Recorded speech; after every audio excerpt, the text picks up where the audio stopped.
जैन तत्व विद्या का स्वाध्याय हम सभी कर रहे हैं मुनि प्रमाण सागर जी द्वारा विरचित।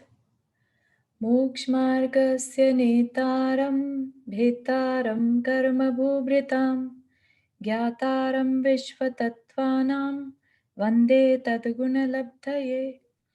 नमो अरिहन्ताणं नमो सिद्धाणं नमो आयर्याणं नमो उवज्झायाणं नमो लोये सवसाहुणं। पंच परमेष्ठी भगवान की जय। अगले 45 मिनट के लिए सभी प्रकार के पापों का त्याग करके सभी 9 बार नमोकार मंत्र पढ़ लें।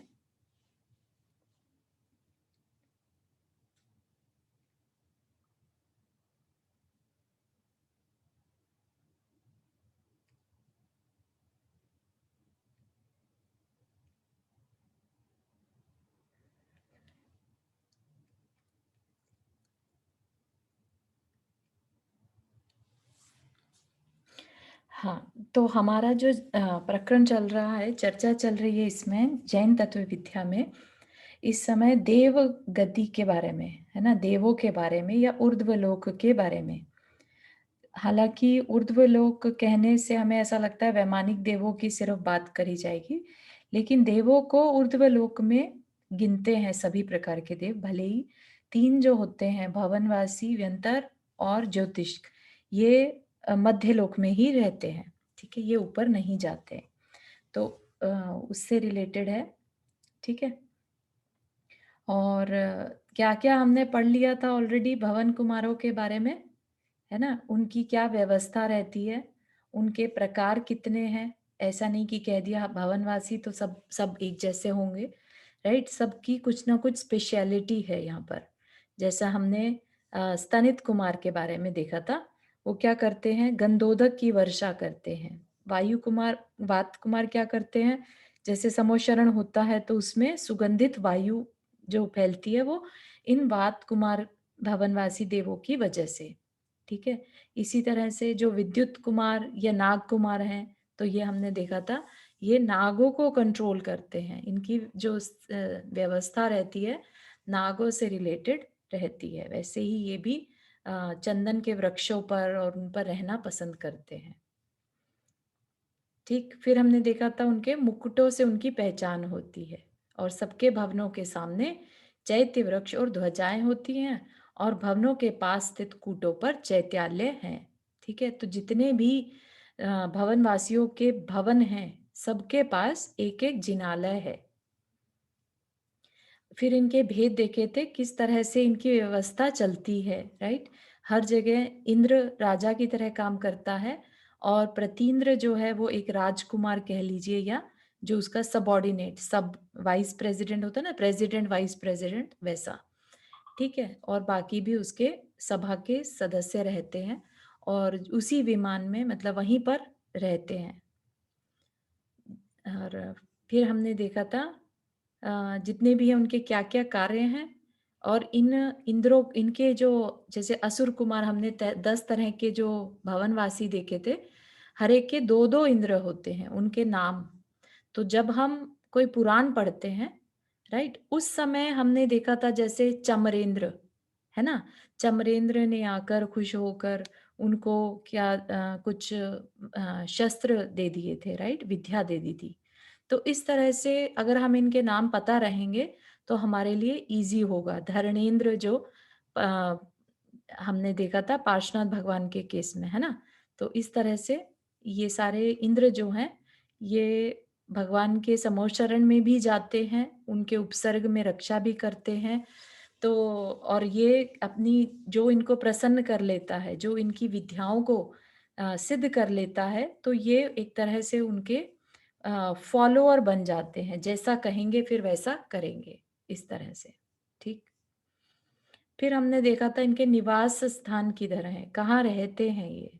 ठीक है, तो हमने जाना था कि जो नीचे की अधोलोक है, वहां पर जो पहली पृथ्वी है, उसमें उसकी रत्न प्रभा पृथ्वी में, ठीक है, उसके जो पंख भाग है, पंख भाग में नीचे के भाग में बेसिकली असुर कुमार रहते हैं और जो ऊपर का भाग है उसमें 9 प्रकार के जो इनके बाकी के कुमार हैं वो रहते हैं। भवनों की संख्या अब कोई सोचे कि सारे के सारे मतलब ये होते कितने होंगे, है ना?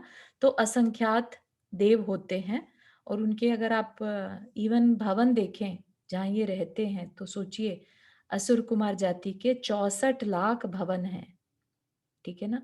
तो इससे हम अभी लगा सकते हैं अंदाज़ा कि कितने संख्या में देव रहते हैं, ठीक? और प्रत्येक भवन कितना 100 योजन ऊँचा एक-एक कूट है और उस कूट पर जिन भवन है। कूट होता है बेसिकली एक तरह की पहाड़, है ना? पहाड़ी टाइप। तो वो कह रहे हैं 100 योजन का कूट है और कूट पर जिन भवन है। उसमें 108 जिन प्रतिमाएँ विराजमान हैं। फिर क्या कहते हैं यहाँ से शुरू करना था हमें।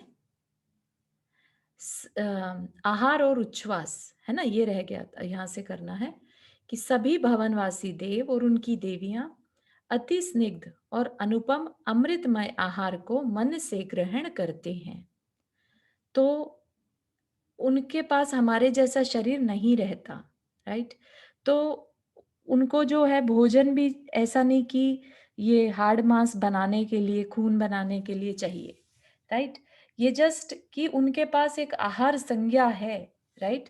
उनको अंदर से आहार की इच्छा हो जाती है, ठीक है? भले ही उनको ज़रूरत नहीं है कि उनको शरीर चलाने के लिए चाहिए हो और जब भी इच्छा होगी तो उसकी एक फ्रीक्वेंसी है।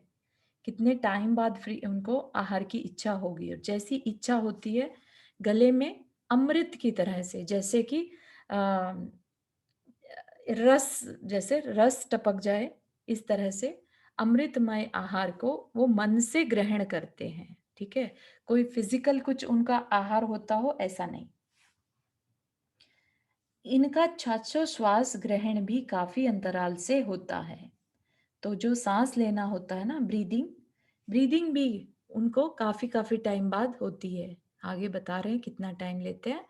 ठीक है, ब्रीदिंग मतलब एक सांस लेना और छोड़ने को श्वासोच्छ्वास कहते हैं। तो वो भी काफी अंतराल से होता है। असुर कुमार देव 1000 वर्ष के अंतराल पर भोजन तथा एक पक्ष के अंतराल पर श्वास ग्रहण करते हैं। तो क्या कह रहे हैं?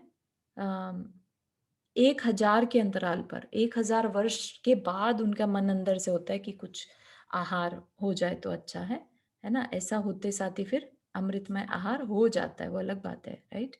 और एक पक्ष होता है 15 दिन का, एक पक्ष होता है ना? कृष्ण पक्ष, शुक्ल पक्ष बोलते हैं ना जो, तो एक पक्ष 15 दिन का, तो 15 दिन के अंतराल पर श्वास ग्रहण करते हैं। और यहाँ पर नाग कुमार, सुपर्ण कुमार और द्वीप कुमार देव 12.5 दिन और 12 मुहूर्त के अंतराल से क्रमशः भोजन और श्वास ग्रहण करते हैं। 12.5 दिन बाद भोजन उनका हो जाता है और 12 मुहूर्त, मुहूर्त एक मुहूर्त कितने का? 48 मिनट का, तो 12 मुहूर्त का हिसाब लगा सकते हैं हम। ठीक है, तो ऐसा उनका भोजन और श्वास ग्रहण करना है। फिर कह रहे उदधी कुमार, स्तनित कुमार और विद्युत कुमार देवों के भोजन और श्वास ग्रहण का अंतराल क्रमशः 12 दिन और 12 मुहूर्त है। तो ये तो सेम ही हो गया ना? हाँ, ये वाला जो देव है और इनका सेम हो गया। इसको डबल चेक कर सकते हैं, कई बार टाइपो अगर मिस्टेक हो तो फिर हो जाता है वो ऐसा। दिक कुमार, अग्नि कुमार और वायु कुमार देव 7.5 दिन के अंतराल से भोजन और 7.5 मुहूर्त के अंतर से श्वासोच्छ्वास ग्रहण करते हैं। ठीक है, तो इस तरह से भोजन और जो सांस लेना है वो जैसे हम लोग करते हैं वैसा नहीं रहता। हाँ, नंदा जी आपने हाथ रेस किया। जय जिनेन्द्र। बस।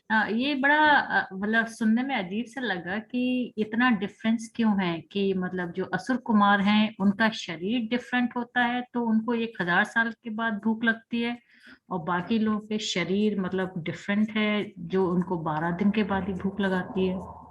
हाँ, इसका कुछ के और भी कुछ कारण हो सकते हैं क्या? नहीं तो मेरे को जहाँ तक ऐसा लग रहा है ये टाइपो मिस्टेक है, डबल चेक कर सकते हैं। क्योंकि यहाँ पर एक पक्ष के अंतराल पर श्वास है, तो यहाँ पर हो सकता है 15 वर्ष तो नहीं है, क्योंकि अगर हम बाकी जगह देखें तो 12.5 दिन और 12 मुहूर्त, है ना? तो जितना दिन का 7.5 दिन के अंतर पे भोजन और 7.5 मुहूर्त के अंतर पर श्वास, तो वो चीज देख सकते डबल चेक। बट क्यों डिफरेंस है, ये तो उनकी व्यवस्था है, ठीक है ना। हम या इससे ज्यादा तो ऐसा नहीं है कि ऐसा क्यों है कि कुछ देव ज्यादा जल्दी जल्दी कर रहे हैं और कुछ देर से कर रहे हैं, है ना। क्योंकि सभी के शरीर तो वैक्रिय शरीर है हाँ और बिल्कुल, वैक्रियक शरीर है, लेकिन सबकी आयु और आगे चल के जैसे हम देखेंगे ऊंचाई वगैरह भी डिफरेंट रहती है, अच्छा। ठीक है ना। तो वो कारण हो सकता है कि बाकी व्यवस्थाएं कैसी हैं उसके बेस पे। Okay, thank you. चलो ठीक है, फिर कहते हैं गमन आगमन। गमन आगमन मतलब आना जाना। क्या कह रहे हैं, भक्ति से युक्त सभी भवनवासी देव इंद्र पंच कल्याणकों के निमित्त ढाई द्वीप में तथा जिनेन्द्र प्रतिमाओं की पूजा वंदना के निमित्त नंदीश्वर द्वीप आदि में जाते हैं। तो ये क्लियर है सबको ही, पंच कल्याणकों के निमित्त से ढाई द्वीप में, ठीक है। नंदीश्वर द्वीप क्योंकि ढाई द्वीप के बाहर है, इसको इसलिए इसको अलग से बताया। और आदि लिया तो इफ यू रिमेम्बर 2 द्वीप और थे, कुंडलवर और रुचकवर, है ना। वहां पर भी अकृत्रिम जिन चैत्यालय हैं, तो वहां भी देव जाते हैं, ठीक है। तो ढाई द्वीप में किसके निमित्त से जाएंगे, पंच कल्याणकों के निमित्त से, है ना। और बाकी जगहों पर जाएंगे तो अकृत्रिम जिन चैत्यालयों के निमित्त से पूजा वंदना करने। शील संयम आदि से संयुक्त किन्हीं मुनिराज आदि की पूजा व परीक्षा के लिए, अपनी अपनी क्रीड़ा के लिए अथवा शत्रु समूह का संहार करने की इच्छा से असुर कुमार आदि देवों की गति अन्य की सहायता के बिना ऊपर ईशान स्वर्ग पर्यंत। तो क्या कह रहे हैं कि बिना सहायता के, किसी और देव की सहायता नहीं लेके डायरेक्ट खुद से वो ईशान स्वर्ग तक जा सकते हैं। ईशान स्वर्ग जो पहला दूसरा स्वर्ग है, सौधर्म ईशान बोलते हैं ना, तो वो ईशान स्वर्ग तक जा सकते हैं, ठीक है। और भी क्या बताया, मुनिराज की पूजा परीक्षा के लिए, है ना। किसी मुनिराज को केवल ज्ञान हुआ तो ये उनकी पूजा के लिए, या फिर किसी मुनिराज की परीक्षा, उसके संयम की परीक्षा करने के लिए कि वाकई में साधना अच्छी हो रही है कि नहीं, ठीक। अपनी अपनी क्रीड़ा के लिए, सिर्फ अपने मनोरंजन के लिए, इंटरटेनमेंट के लिए, अथवा शत्रु समूह का संहार करने की इच्छा से, ठीक है। तो ये, और यहाँ पर असुर कुमार आदि, आदि में सबको लेना है अपने को, सिर्फ असुर कुमार नहीं। असुर कुमार अगर आपको याद हो नीचे भी जाते हैं ना, असुर भिड़ावे दुष्ट अनंत प्रचंड, है ना। तो ये देव जो है नरकों में जाकर और नारकियों को भिड़ाने का काम भी करते हैं। तो वहां भी जाना एक तरह से उनकी गति की बात है, राइट, कि जाते हैं। ये जो आदि शब्द यहाँ पर है, असुर हाँ कुमार आदि देवो, तो सारे भवनवासी देव ऐसा करते हैं, हाँ हाँ, सारे मतलब भवनवासी। हाँ, उनमें से सिर्फ असुर कुमार ऐसे हैं जो नीचे जाकर भिड़ाते हैं, ठीक है। अच्छा। बाकी कोई देव और नीचे नहीं जाके भिड़ाएगा, भिड़ाने का काम नहीं करते, संबोधन का काम भले ही कर ले। जैसे नाग देव है या विद्युत देव है, हाँ, वो लोग नीचे जाके भिड़ाने का काम नहीं करते। नहीं करते, हाँ, सिर्फ असुर कुमार जो कि हिंसा में उनका इंटरेस्ट रहता है। तो ये क्या धरती पे भी आके, मतलब मध्यलोक में भी आकर ये भिड़ाने का काम करते हैं? कर सकते हैं, जैसे हमने कल की भी चर्चा में था ना कि किसी नगर में जैसे कई बार अचानक से बीमारी फैल जाती है, तो ये देवों के द्वारा भी हो सकता है, अच्छा राइट, कि अच्छा। वो अपना बदला ले रहे हो, राइट। हमने और भी कहानियों में जब पुराण पढ़े थे तब देखा था कि जैसे पूर्व भव का कोई बैर होने से बजाय, अब देव तो बन गए, राइट, लेकिन उस शक्ति का प्रयोग बदला लेने में फिर यूज करते हैं, हम्म। है ना। तो ऐसा वो कर सकते हैं। और ये तो बताया कि बिना किसी की सहायता के, राइट। तो और क्या है, दूसरे देवों की सहायता से अच्युत स्वर्ग पर्यंत होती है। अच्युत स्वर्ग 16वें स्वर्ग तक कोई देव, ऊपर का देव इनको अपने विमान में बिठाकर ले जाए तो ले जा सकता है। तो क्या वो वहां पर रहकर वहीं के जैसा बिहेव करेगा, नहीं, वो एक तरह से अतिथि ही कहलाएगा और इन्हें वापस अपनी जगह पर जाना रहता है, ठीक है। अब इनका रूप कैसा रहता है, रूप लावण्य और शरीर स्वभाव। सभी भवनवासी देव स्वर्ण के समान निर्मल कांति के धारक, बिल्कुल जो इनकी स्किन है या शरीर है स्वर्ण के समान, एकदम जैसे धातु या कह लीजिए चमकदार, है ना, निर्मल कांति, कांति एक तरह से चमक। सुगंधित निश्वास से युक्त, जो उनकी सांस छोड़ते लेते हैं वो भी सुगंधित होती है। अनुपम रूप लावण्य वाले होते हैं। अनुपम वर्ड यूज किया है। अनुपम मतलब जिसकी की उपमा ना दी जा सके, जिसको कोई कंपैरिजन ना हो, इतने सुंदर उनका रूप लावण्य वाले होते हैं। लावण्य एक तरह का निखार जिसे कहते हैं ना, वैसा निखार जैसा। लक्षणों और व्यंजनों से अलंकृत उनका समचतुरस संस्थान का शरीर अतिशय शोभायमान रहता है। जो मतलब जो शरीर की बनावट है, उनके लक्षण लक्षण होते हैं, जैसे शरीर की बनावट को देखकर उनके बारे में निमित्त यानी बता सकते हैं, राइट, कि इसका बिहेवियर, इसकी पर्सनालिटी कैसी होगी। जैसे किसी के कान बहुत बड़े हों, छोटे हों, राइट, आईज किसी किसी की बहुत छोटी रहती है, किसी की बहुत बड़ी रहती है। नाक में किसी की कई बार वो जैसे एकदम नुकीली सी नाक रहती है, कुछ मुड़ी हुई सी रहती है, राइट। तो इस तरह के ये सब क्या है, ये लक्षण और व्यंजन कहलाते हैं। ठीक है, तो यहाँ पर क्या कह रहे हैं कि उनके ऐसे लक्षण और व्यंजन रहते हैं जो कि समचतुरस संस्थान, कहीं से कुछ छोटा बड़ा मोटा पतला ऐसा कुछ नहीं, समचतुरस। ठीक है, तो समचतुरस मतलब सब तरफ से प्रपोर्शन जो है हर एक अंग का एकदम इक्वल रहता है, मतलब प्रोपोर्शन में रहता है। ठीक, सभी देव देवी उत्कृष्ट रत्नों के मुकुट और उत्तमोत्तम आभूषण धारण करते हैं, है ना। पहले की मूवीज जब छोटे थे तब मूवीज देखा करते थे, माइथोलॉजिकल मूवीज बहुत चलती थी पहले इंडिया में भी, जैसे पहले के टाइम में, तो उसमें भी हमने देव देवी आदि इस तरह से ही देखे हुए हैं, राइट। तो बिल्कुल वैसी ही व्यवस्था मान सकते हैं कि वो अचानक से आके और कुछ हेल्प करने लगे, राइट।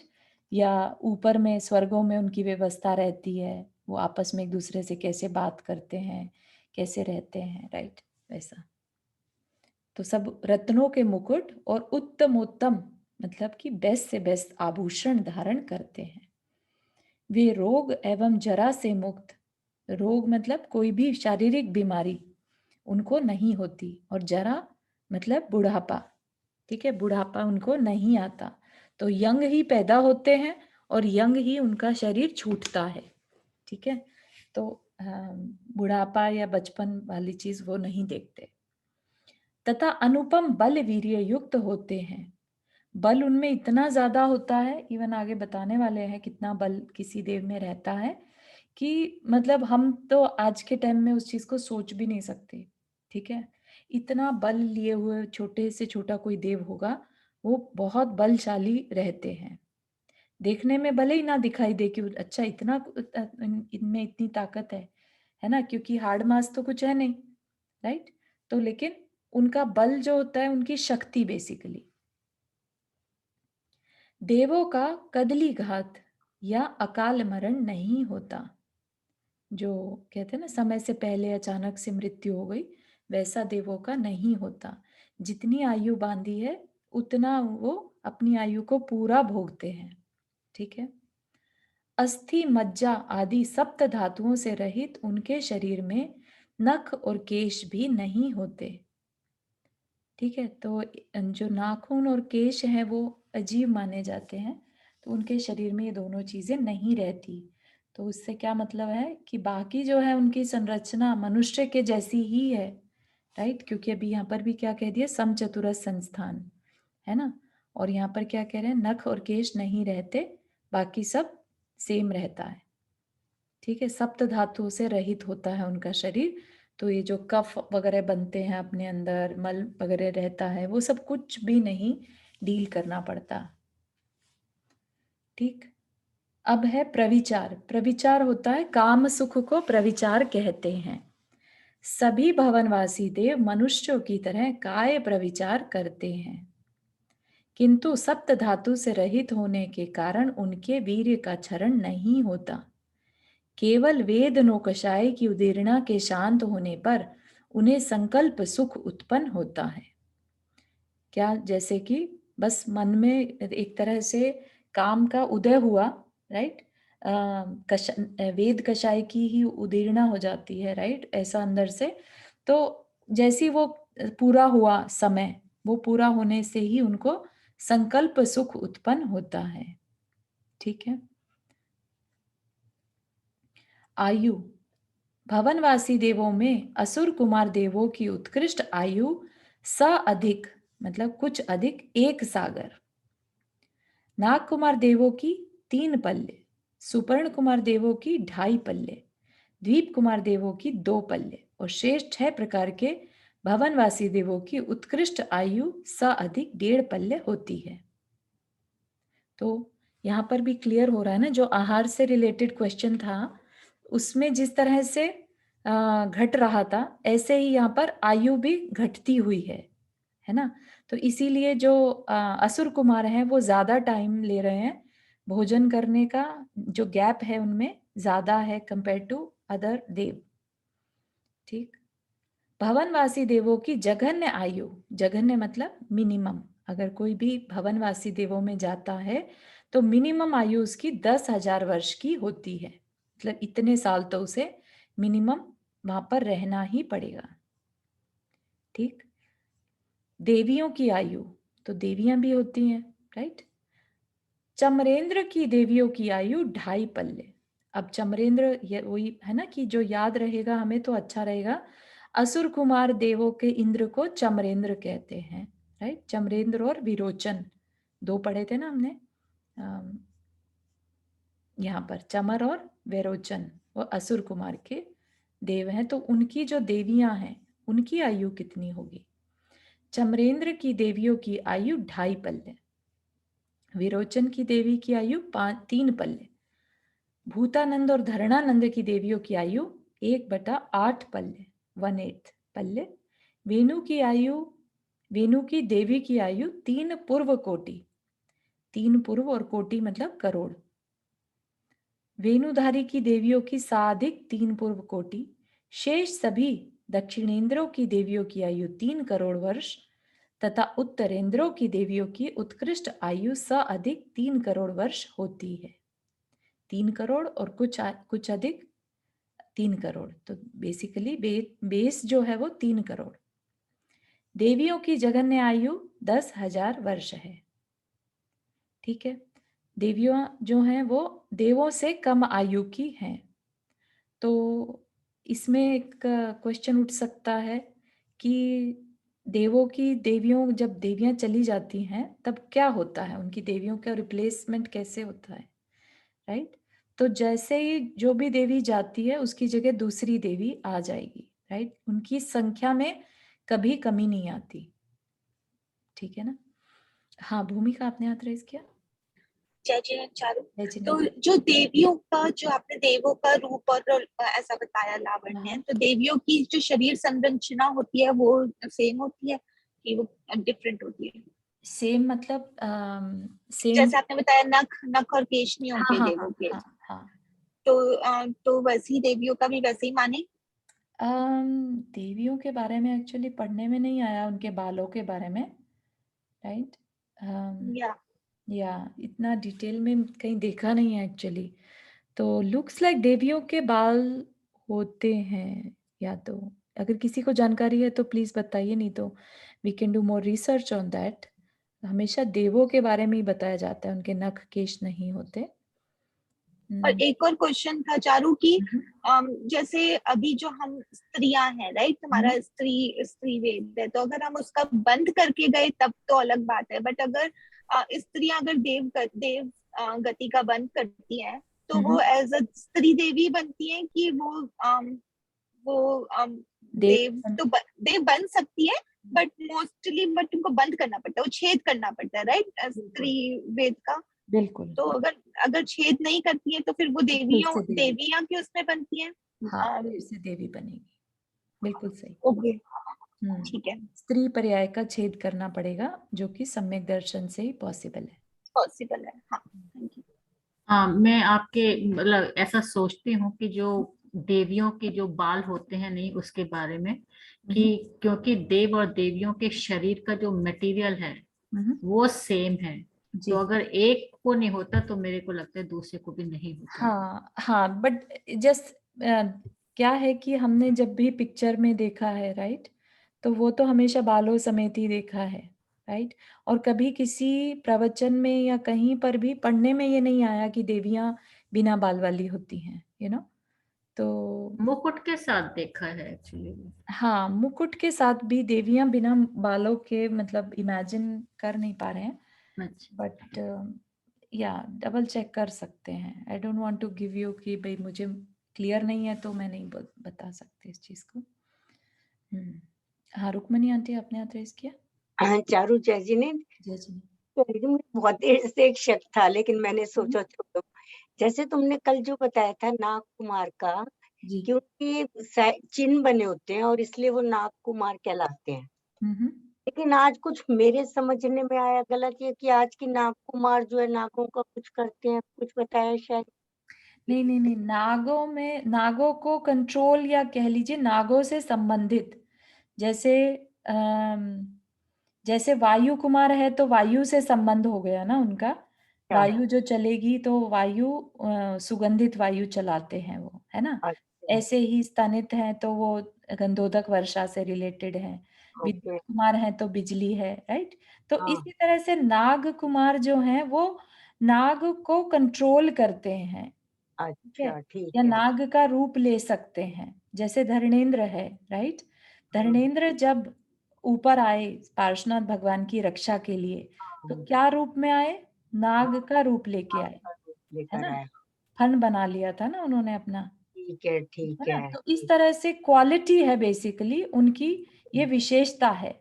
जैसे ओके। कि अगर यही काम वायु कुमार के देवों को करना होता तो वो क्या करते? खूब तेज तेज वायु चलाते, राइट, हम्म। या वायु का कुछ सर्कल बना लेते, राइट। ऐसा नहीं कि वो वायु कुमार वाले नाग बन जाएंगे। ओके ठीक है, थैंक यू। हम्म। मुझे बहुत देर से डाउट था, मैंने कहा हाँ, नहीं, पूछूं अच्छा कि क्या किया पूछ। पूछ लिया। हाँ फिर हाँ मैंने कहा एक बार डाउट क्लियर ही कर लूं जरा। हाँ हाँ, जो जिससे संबंधित है वो वैसा ही कार्य करेगा। ठीक है, ओके, थैंक यू। हम्म।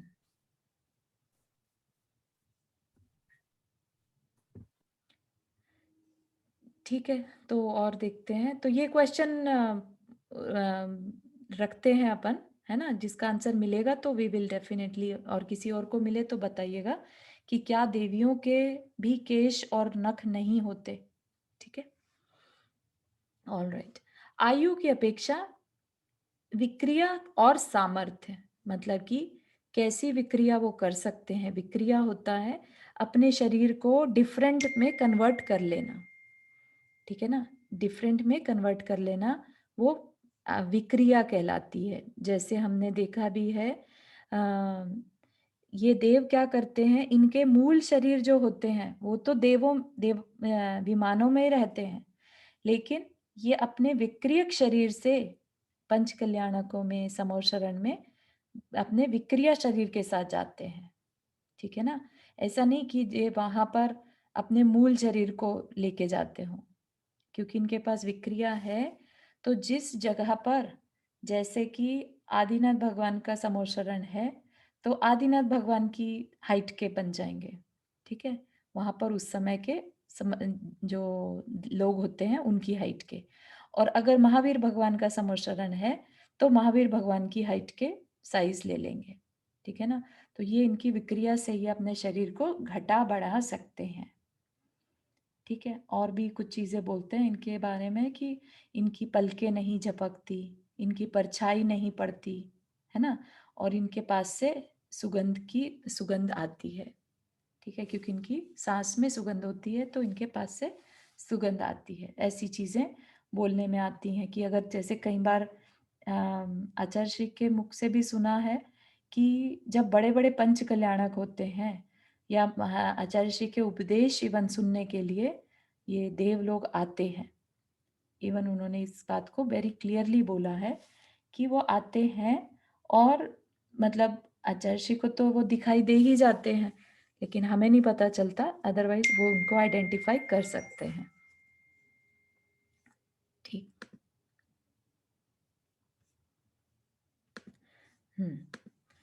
चारू, तो जो ये नंदीश्वर दीप वगैरह जाते हैं वहां भी फिर वैक्रियक शरीर हाँ बना जी, जाते हैं? हाँ, अपना ओरिजिनल शरीर इनका अपने विमानों में रहता है, अपने भवनों में रहता है, और ये सिर्फ विक्रिया शरीर के साथ जाते हैं।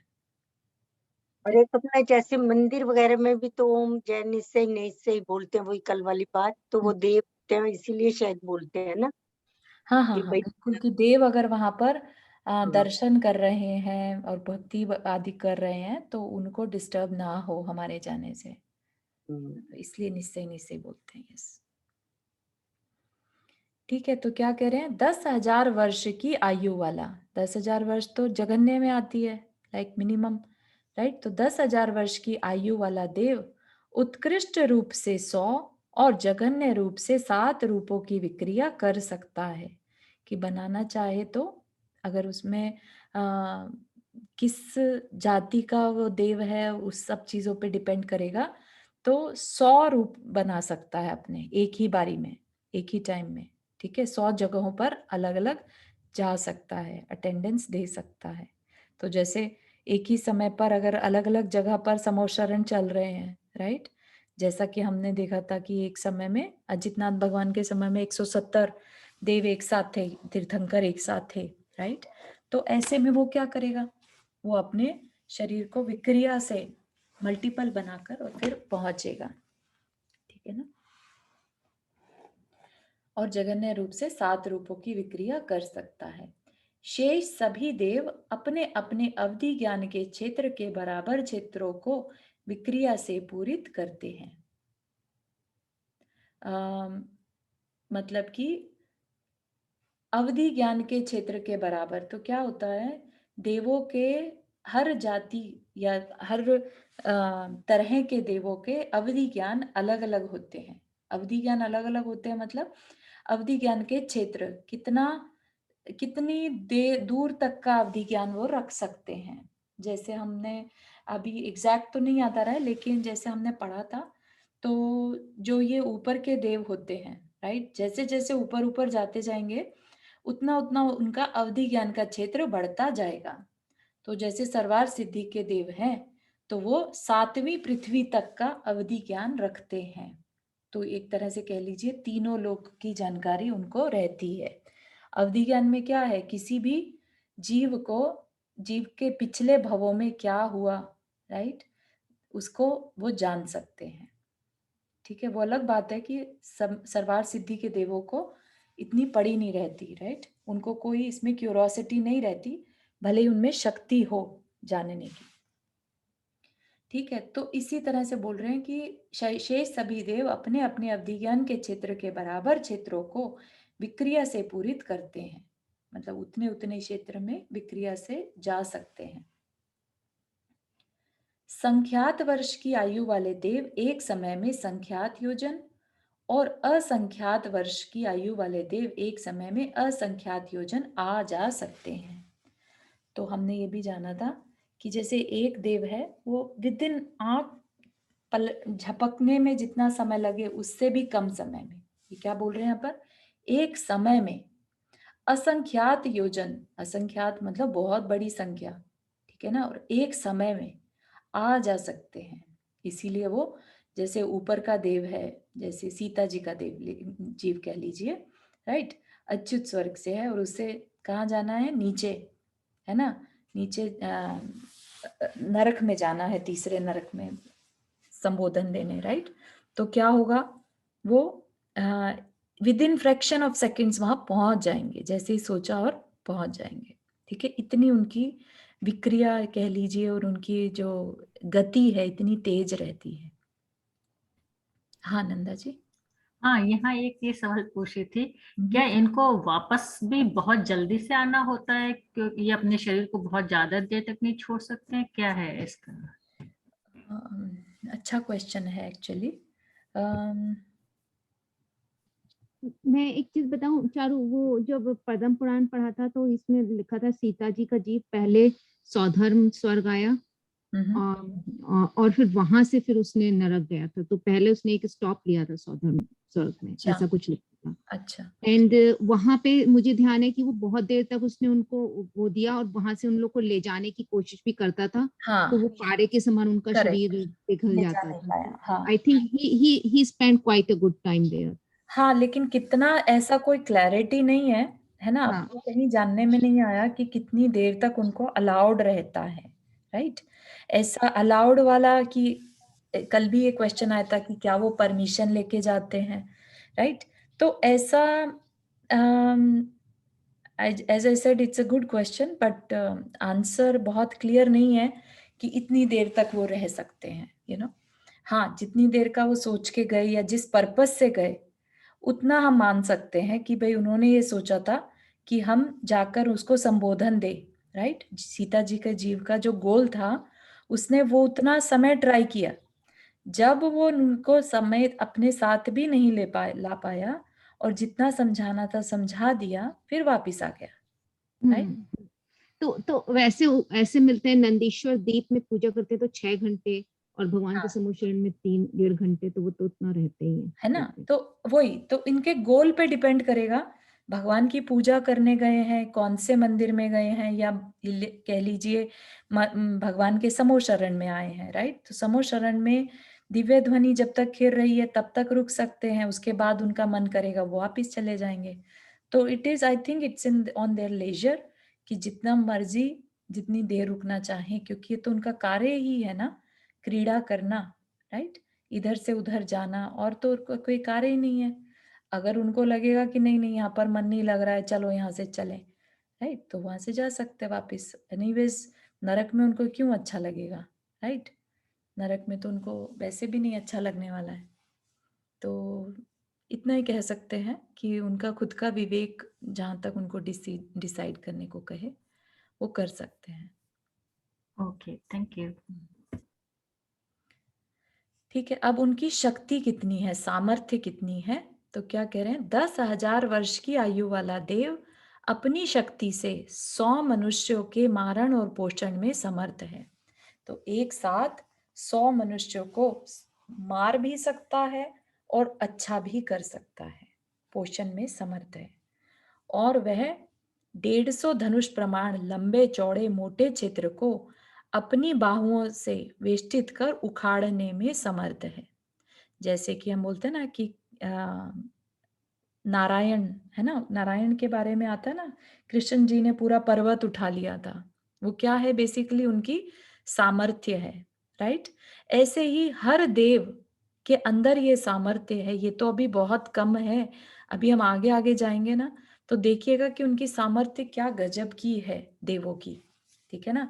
भले ही उनकी लेशा इतनी नहीं रहती कि वो कुछ उस शक्ति का दुरुपयोग करें, ठीक है ना, उसको मिसयूज नहीं करते, लेकिन करना चाहें तो बहुत कुछ कर सकते हैं।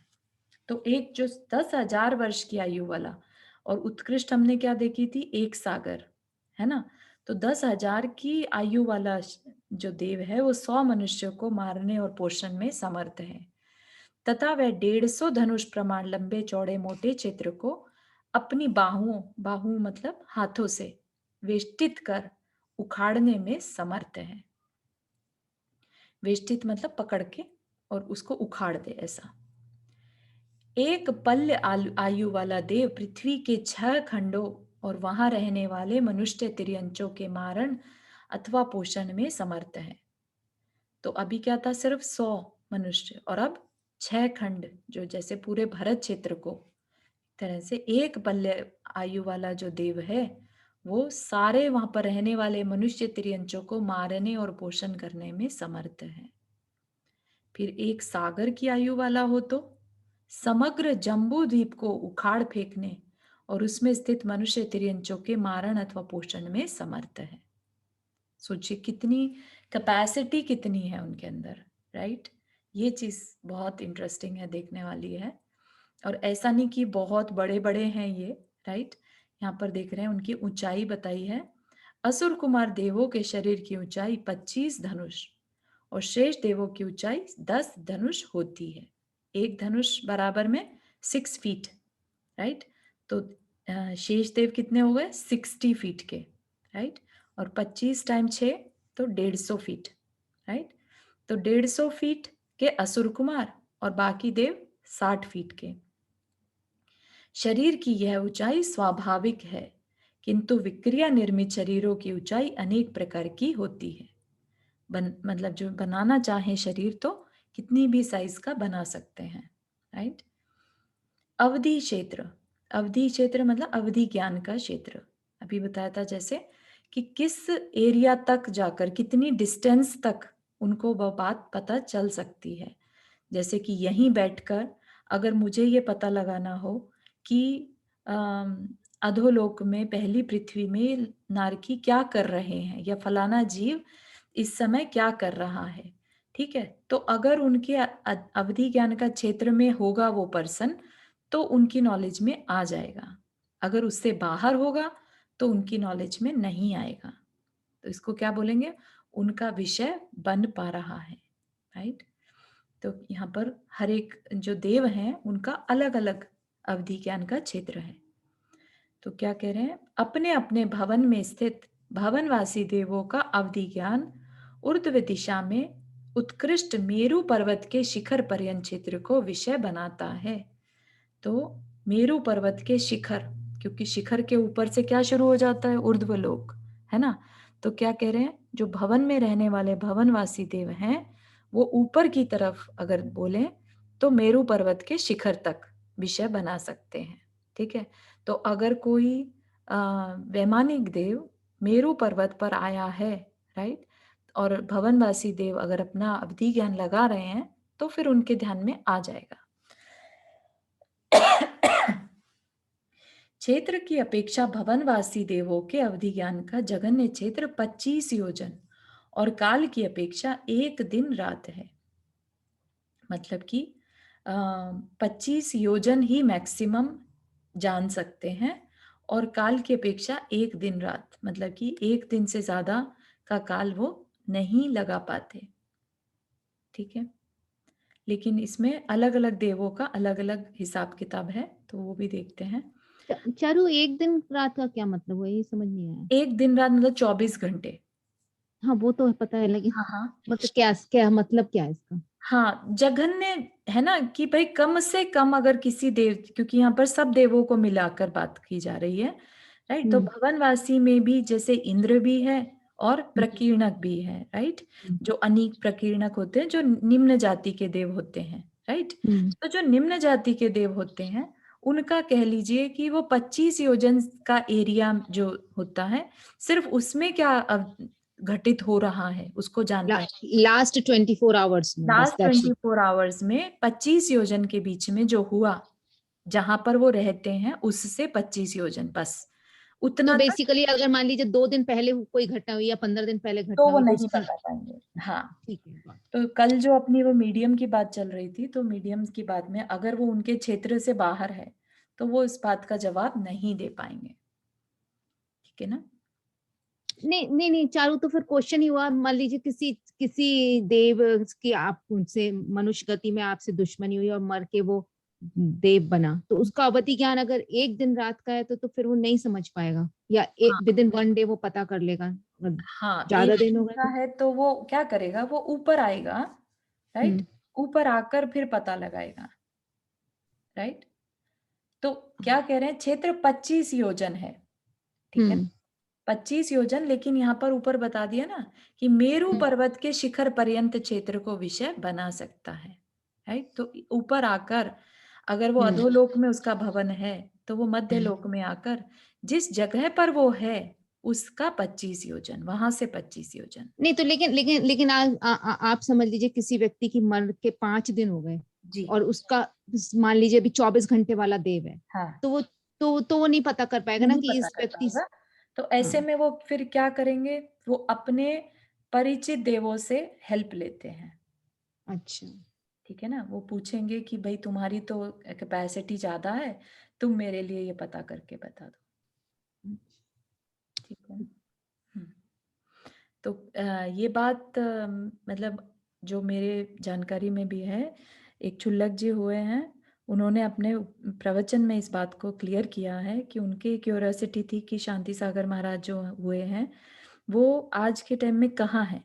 तो उन्होंने किसी देव को बुलाकर और उनसे पूछा, तो देव ने यही जवाब दिया कि मेरी कैपेसिटी से बाहर है, मुझे जाकर अपने इंद्र से पूछना होगा। ठीक है ना। तो फिर वो देव गया, उसने पूछा, बताया और ये जवाब दिया कि वो इस समय वैमानिक देवों में है। ठीक है। तो ये बातें जो यहाँ पर लिखी हैं, ये सिर्फ लिखी नहीं है, ये भले ही आज हमारी जानकारी में नहीं आ रही है, लेकिन ये सब कुछ अब मतलब बिल्कुल सच मानकर चलिएगा और कभी ना कभी हम इसको एक्सपीरियंस भी कर पाएंगे, राइट। जब हम कभी देव में जाएंगे तो हमें पता चलेगा कि उस समय हमने बातें पढ़ी थी, राइट। और अगर हम मन लगा के पढ़ रहे हैं तो हमारा ये ज्ञान आगे भी साथ में जा सकता है। बहुत से लोगों ने बताया है कि शिखर जी में बहुत देव लोग हेल्प करते हैं, हाँ, बहुत से लोगों के एक्सपीरियंस हुए। बहुत ज्यादा, यस, वेरी ट्रू। कभी बहुत सारे एक्सपीरियंस ऐसे मैंने हाँ। सुने हैं और इनफैक्ट मैंने फील भी किया है, बट उसको इतना वो नहीं बात कर सकती, लेकिन देखा हाँ, शिखर जी नहीं ने नहीं, help बहुत होते हैं एक्चुअली, बहुत सारे एग्जाम्पल्स हैं। अगर आप गणेश प्रसाद वर्णी जी की मेरी जीवन गाथा पढ़ेंगे, उनके हाँ। लाइफ में बहुत बार ऐसा हुआ है। हम्म। ठीक है ना। तो उनके केस में लिटरली मतलब उनके कंठ प्राणगत आ गए थे बिल्कुल। उनको प्यास बहुत लगी थी और मरने के बिल्कुल करीब थे। तब उन्होंने शिखर जी में, जैसे वो 30 मील की यात्रा जो भी रहती है नीचे बेस की, तो उसमें वो रास्ता भी भटक गए थे, तो उन्हें पानी नहीं समझ में आ रहा था कहाँ मिल सकता है। तो फिर आगे से आते हुए 2 लोग दिखाई दिए और उन्होंने कहा कि अरे तुम्हें नहीं मालूम आगे चल के पीछे या आगे कहीं पर ऐसे, और कि पूरी बावड़ी है। ठीक है। और रवणी जी वहां गए और उन्होंने अच्छे से वहां पर पानी वानी पिया। ठीक है। और उसके बाद वो दोबारा जब उसी जगह पर गए तो वहां ना कोई बावड़ी थी ना कोई पर्सन था। और एक और था कि आचार्य श्री के उसमें किसी ने सुशील कुमार जी किसी ने लिखा बताया था, कौन से मुनि, कि एक रास्ते में कुत्ता बार बार रोड क्रॉस कर रहा था, तो आचार्य श्री को बहुत दुख हुआ और वो कुत्ता थोड़ी देर में देखा तो वो मर गया था ट्रक से टकरा के। तो आचार्य श्री विद्यासागर महाराज जी ने उसको ओमकार मंत्र पढ़ाया, सुनाया। अच्छा। तो अगले दिन वो उन मुनिराज ने पूछा कि महाराज जी उस कुत्ते का क्या हुआ, वो जो आपने उसको रमकार मंत्र सुनाया था। दूसरे मुनिराजों ने पूछा तो उन्होंने बोला, अरे कल रात को हम जब समाइक कर रहे थे तो वो यहीं आके खेलने लगा था। हाँ। बेसिकली वो वैसा भवनेत्र देव बना होगा। ऑफ तो कोर्स। महाराज जी ने ऐसे बताया था। बहुत सुंदर। ये तो अभी की घटना है। विद्यासागर महाराज जी का तो एक ये भी है ना कि उनका अठाइयां कहीं थी होनी, तो वहाँ पानी नहीं आया, कोई ऐसा प्रॉब्लम हुई तो महाराज श्री ने, आचार्य श्री ने कहा इतनी दूर जाओ तो तुम पानी मिलेगा तुम्हें। और वहां बारिश होके इतना पानी हुआ कि अठाइयां पूरी होगी और उसके बाद देखने गए तो वो पानी कुछ नहीं था। नहीं था। हाँ हाँ, राइट, बिल्कुल सही। चलिए, इतना ही रखते हैं आज के लिए। और किसी को कोई question before we end the class? Charu, मैं क्वेश्चन नहीं है, एक चीज थी कि तुमने 11 तक भेजा शांति प्रदर्शन का, हाँ। उसके बाद आगे अपलोड नहीं किया। आज ही पूरा एक चैप्टर आज अपलोड करने की सोच रहे हो एक्चुअली। ठीक है, थैंक यू। असल में समझ तो इतना नहीं आ रहा, वो प्रमाण सागर महाराज जी ने कहा ना कि बार बार पढ़ो हाँ तो जी, समझ हाँ जी, आएगा। आ जाएगा। वो अभी उसी को दोबारा पढ़ा, इतने बहुत सुंदर। दोबारा और नहीं आया। बिल्कुल। तो तेरा ही। सुनने में ये हो जाते, जरा कंसंट्रेशन रहती है सुनने में, पढ़ने में इधर उधर ध्यान भटक जाता है। Right right. एक चीज मैं यहाँ कह रही थी कि प्राची जी आपने और चारू जी आपने अभी बताया, तो ये सारे एक्सपीरियंस मुनि महाराज को हुए, क्या आम आदमी को भी कोई एक्सपीरियंस हुआ है शिखर जी पर या कहीं और? बहुत होते हैं, बहुत एग्जाम्पल्स हैं एक्चुअली। अभी चर्चा करने रहेंगे तो बहुत लंबा खींचेगा। अदरवाइज नॉर्मल पीपल को भी मैं अपना एक एक्सपीरियंस बता सकती हूँ। हाँ प्लीज शेयर। हम लोग माउंट आबू जा रहे थे और रास्ते में इनकी